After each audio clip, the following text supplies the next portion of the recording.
And then you know what? Here you can see my numbers. Walmart, I got 3.89%, and Ford, I got 5.09%. So now let's answer the question. Walmart has greater revenue than Tiffany or less? It has much greater revenue than Tiffany, remember? $421 billion versus $3 billion. But Tiffany has a higher or lower return on sales? Higher return on sales. The return on sales ratio for Tiffany indicates what percentage of every revenue dollar results in profit. 11.93%.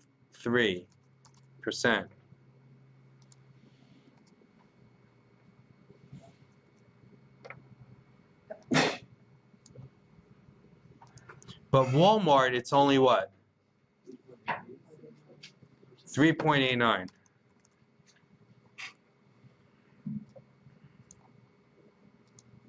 So here you can see the difference in the strategy. Because almost 12% of Tiffany's revenue goes right to the bottom line, to profits. Whereas for Walmart, it's only 4 cents of every revenue dollar. It's only 4%. And hence, you see the high Tiffany markups. For Walmart, how many cents of each revenue dollar is paid for all the costs? If 3.89% is the profit, how much is the cost for a dollar? It's going to be the inverse, right? Because it's going to be revenues minus expenses equals net income. So 100 minus 3.89 would be 96 cents. To round it, if you want 97 point, I don't know, whatever it is. I can't think now that I'm so emotionally upset about my working computer. It's working now. Yeah, until he said it's going to work for half an hour and then it's going to lock up again. How does that even work? So that's why I put it in airplane mode. I said, well, if I put it in airplane mode, will the school not lock it down? And he said he doesn't know. It might work. When to pay for all the costs of running the business, leaving how many cents of each revenue dollar for profit? So it turns out 4 cents or 3.89 cents if you really want to slice and dice that thin. It's 4 cents. Which company has the strongest return on sales? Tiffany. And now here's the golden question of the day. How can a company increase its return on sales ratio? Decrease, who said that? Decrease your costs. It's just my imagination.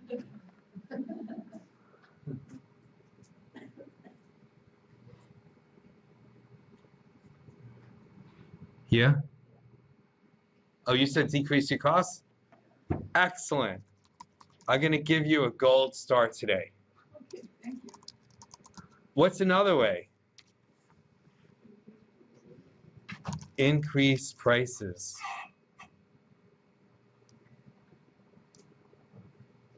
So if you have a high price strategy like Tiffany, then you're going to have a high ROS. What could Walmart do tomorrow to increase its ROS? Raise its prices or cut its costs. Yes. Well, Walmart's already very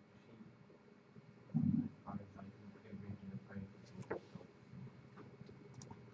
Okay, so if they lowered their prices, would you still buy it there? Yeah. Right? That's their strategy. Low price, high value. So they have to keep on pushing to lower their prices because that's their strategy. That's what makes them profitable. But that's not what makes Tiffany profitable. What makes Tiffany profitable? High prices, low costs. And the truth is they're not going to pay too much attention to cost. They're going to focus on raising the prices. Does a low ROS indicate a weak corporation? No, because look at Walmart, right? Walmart's not a weak. It just indicates that it's not the company's strategy to have a high markup. Now, the next thing students have a lot of trouble with. I should save my video now just in case. Let me stop this video. I don't know. It's really, asset turnover is usually done to 1 or 2 decimals, but I'll do it just because that's what they have here. So revenue is 421,849 divided by 180,663. Your Walmart turnover is 2.3350. Ford turnover is 128,954 divided by 164,687. 0.7830. Okay, asset turnover ratio computed or in the range of what? Less than 3. Who has the strongest asset turnover? Walmart. The company makes follow this. This is extremely important. The company makes profits by generating a large volume of revenue using relatively few assets. This is the Walmart secret. Walmart generates how much in revenue for every dollar invested in assets? $2.34. And that is how Walmart, everybody knows Walmart's legendary, right? Why is Walmart so legendary? Because of their turnover. So Walmart doesn't make money by raising its prices or even by cutting its costs. In fact, sometimes Walmart tries to lower its prices, right? How does Walmart then make money? The answer is turnover. The more stuff they can sell through their store faster, the more profitable they become.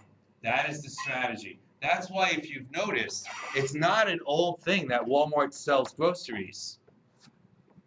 But what Walmart figured out is, in the same store, we could sell all the stuff we've always sold, plus groceries.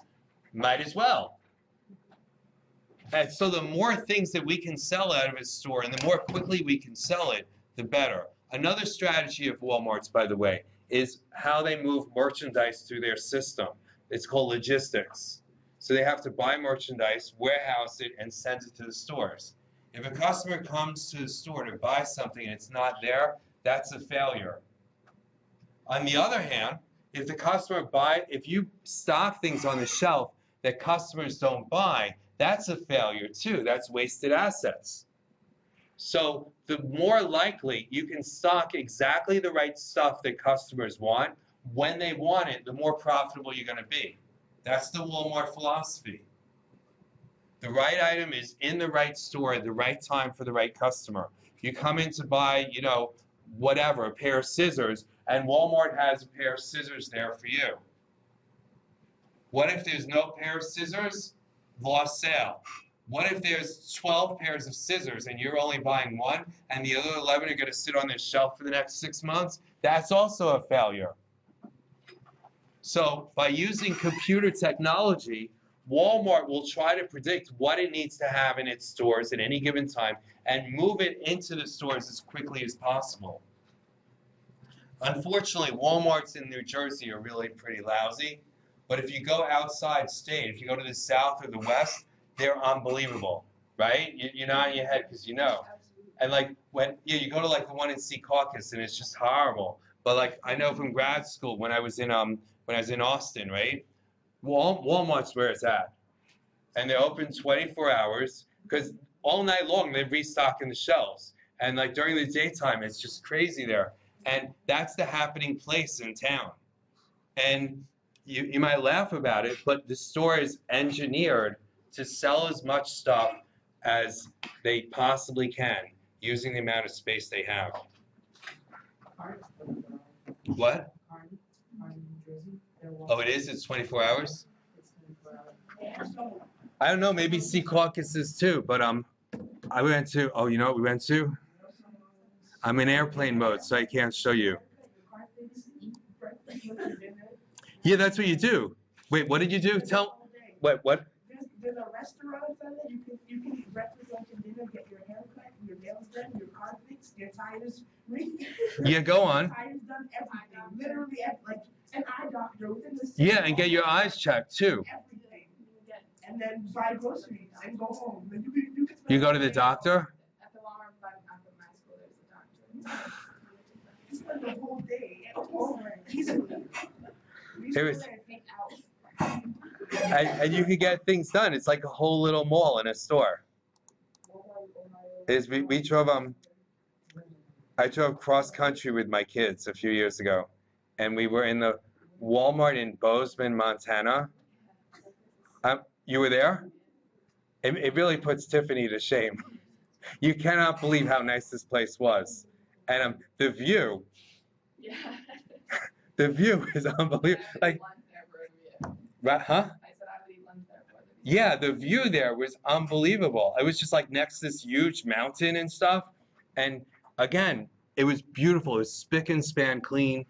I don't know if it was open 24 hours or not, but you could do everything there, get it all done in one stop. And that's the idea. The idea is that your customer comes there, sell them as much stuff as you possibly can.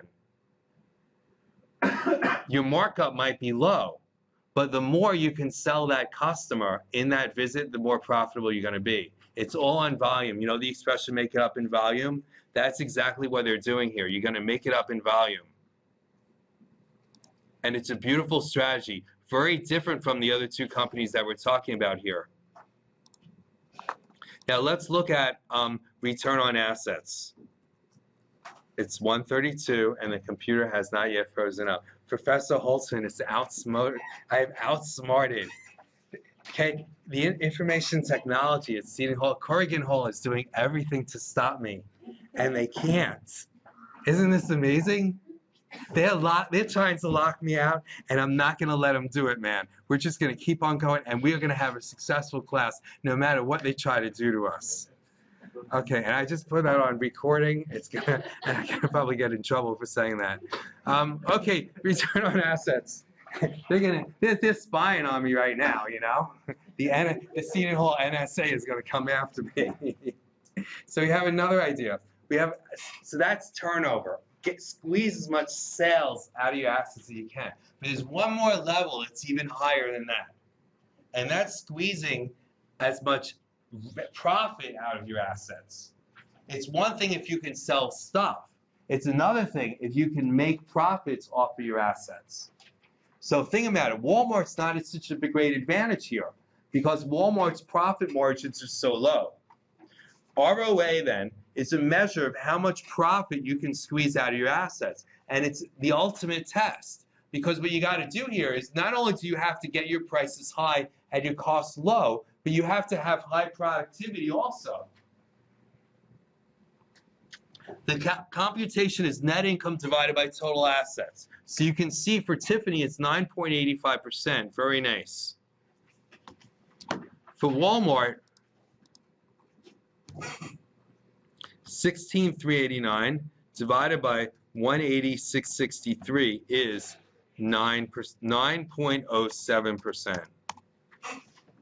And I'm sorry that this is kind of not so well lined up. Ford is like a joke here, right? Is 3.91%.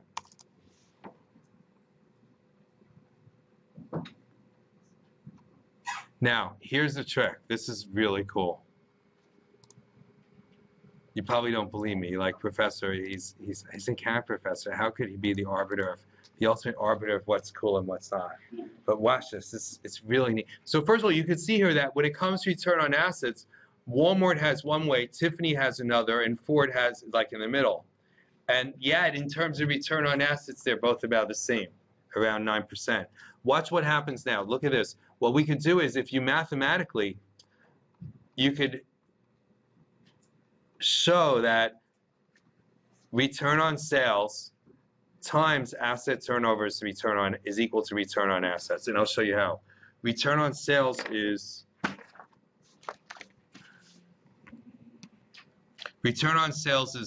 net income divided by sales, and asset turnover is sales divided by assets.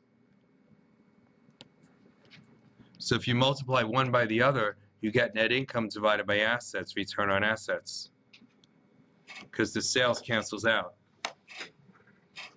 There you go, and there's a practical use for fractions. You've been waiting for 7 years of mathematics class to see a practical use from fractions. There you go. Okay, so return on sales for Walmart, remember, was 3.89%. And asset turnover for Walmart was what? Was 2.335. Return on sales for Ford is 5.09. And asset turnover for Ford was 0.7830. So return on assets, if you multiply these out, return on assets will be again 9.07. It's going to be a rounding difference there. It might be off by a little bit. And for Ford is 3.91. Now look, forget about Ford because it's just kind of bland. But focus on Tiffany and Walmart for a second. Both of them have very similar return on assets. But where does Tiffany get it from? Why is Tiffany's return on assets so great? Because they got high return on sales. Look at this figure here, 11.93%. The markup, that's why Tiffany is so great. Whereas why is Walmart's return on assets at 9%? Because the asset turnover is so high. So if you look at this, Tiffany's profitability is driven by return on sales, whereas Walmart's profitability is driven by asset turnover. And here you can see, it's mind-blowing. Here you can see that Tiffany's profitability is driven by profit margin. I know it's jacking up the price. Whereas Walmart's profitability is driven by what? By productivity, by turnover, by moving merchandise. And the numbers tell the story for you. So the corporation with the strongest overall measure of profitability is what? Is Tiffany, with an ROA of how much? 9.85%. Indicating that each dollar invested in assets, the company on average generates 9.85 cents in profit. Walmart has high return on sales and low turnover, has low return on sales and high turnover, indicating that what strategy do they have? A low cost or product differentiation. Is Walmart's strategy low cost or product differentiation? Low cost. Whereas Tiffany has ROS is high or low? High ROS, and asset turnover is high or low? Low. Indicating that it has a product differentiation strategy. What they do is they differentiate their products so you'll spend more money on it. Ford Motor Company has ROS is high or low? Low return on sales. And what's turnover? Low. Indicating that the company is still recovering. It's a nice way to put it. Ford has the weakest ROA. Yeah. It has the weakest ROA also. Ideally, the company would be strong in one of the other areas or somewhat strong in both, but instead they're the weakest. In general, they're charging Walmart prices with Tiffany turnover, and that's just a failing strategy. So do a quick review. Answer question 7 now. Is return on sales. The ratio that measures the proportion of debt used to finance asset is the debt ratio. The broadest measure of profitability is return on assets. And a high what indicates a high volume strategy? asset turnover. Okay, so I guess it's 140. We're like at the halfway point yet.